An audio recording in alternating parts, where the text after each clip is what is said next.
सत्ता जब अहंकार में डूब जाती है तब उसे ये भान नहीं रहता कि संत को बंदी बनाया जा सकता है, पर उसकी भक्ति को नहीं।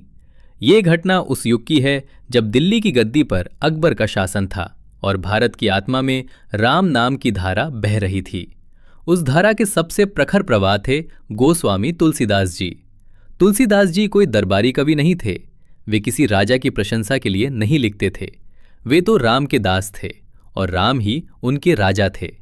एक बार अकबर के कानों तक ये बात पहुंची कि तुलसीदास जी ने मृत व्यक्ति को जीवित कर दिया है। दरबारियों ने इसे चमत्कार कहा, पर अकबर के मन में जिज्ञासा नहीं, अहंकार जाग उठा। उसने संदेश भिजवाया, तुलसीदास को हमारे दरबार में उपस्थित किया जाए। तुलसीदास जी ने विनम्रता से मना कर दिया। उन्होंने कहा, मैं किसी राजा के दरबार में नहीं जाता, मैं तो केवल राम के चरणों में बैठता हूं। ये उत्तर अकबर को चुभ गया। जिस सत्ता ने बड़े बड़े राजाओं को झुकाया था, वो एक संत की अस्वीकृति सहन न कर सकी। आदेश हुआ, तुलसीदास को बलपूर्वक बंदी बनाकर दरबार में लाया जाए। दरबार में पहुंचते ही अकबर ने कहा, सुना है तुम चमत्कार करते हो, मुर्दों को जिंदा कर देते हो, हमें भी कोई चमत्कार दिखाओ। तुलसीदास जी शांत थे। उनके मुख पर न भय था न गर्व।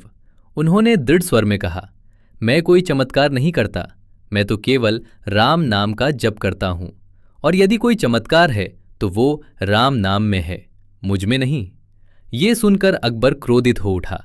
जिस राजा ने स्वयं को खुदा का साया समझ लिया था, उसे ये स्वीकार न था कि कोई शक्ति उससे ऊपर भी हो सकती है। आदेश हुआ, इसे जेल में डाल दिया जाए। तुलसीदास जी को फतेहपुर सीकरी की कारागार में बंद कर दिया गया। अंधेरी कोठरी, बेड़ियां, पर मन पूरी तरह स्वतंत्र। जहां एक साधारण मनुष्य टूट जाता, वही तुलसीदास जी ने राम नाम का दीप जला लिया। उसी कारागार में उनके हृदय से एक अनुपम स्तुति का प्रवाह फूटा, हनुमान चालीसा। कहा जाता है कि वे प्रतिदिन केवल एक चौपाई लिखते थे। एक चौपाई, एक दिन, पूरी श्रद्धा, पूरी एकाग्रता के साथ। कारागार की दीवारें मंत्रों से गूंजने लगीं। राम नाम का कंपन वातावरण में फैलने लगा, और जैसे जैसे चालीसा पूर्णता की ओर बढ़ी, वैसे वैसे फतेहपुर सीकरी में विचित्र घटनाएं होने लगीं। अचानक एक दिन हजारों की संख्या में बंदर नगर में आ गए। छतों पर, महलों में, सेनाओं के बीच, किसी के वश में नहीं। दरबार में हड़कंप मच गया। सैनिक असहाय थे, हथियार बेकार हो चुके थे।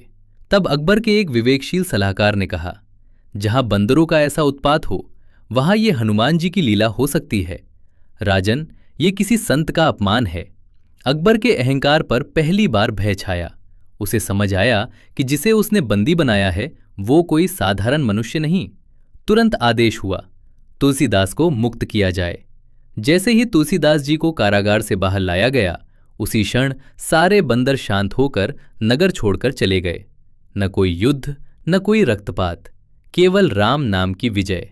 अकबर स्तब्ध था। उस दिन उसे समझ आया कि सत्ता तलवार से चलती है, पर संसार भक्ति से चलता है। हनुमान चालीसा पूर्ण हो चुकी थी, और उसके साथ ये सत्य भी स्थापित हो चुका था कि जो राम का दास है उसे कोई बांध नहीं सकता।